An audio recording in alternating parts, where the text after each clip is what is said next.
अपने अथरू बहा के तो वेखो, मुर्दा रूह नूं जगा के तो वेखो।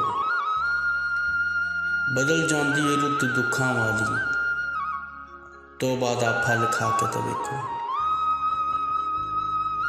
जेकर तुसी जन्म दे अंदे, कलवरी दा सुरमा पा के तो वेखो। जेकर चाहो अबदी हयाती, मोढे सूली चा के तो वेखो। कीते होण जे करमजी पाप, ओदे मींह विच ना के तो वेखो। अदन तो बाहर जे डाडी गर्मी, ओदे छावें आ के तो वेखो।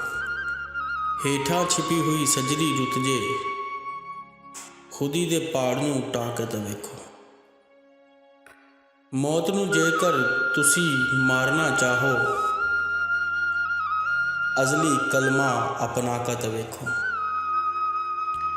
सख्त नहीं जे नरम गजा जे, दंदा हेठा चबा के तो वेखो।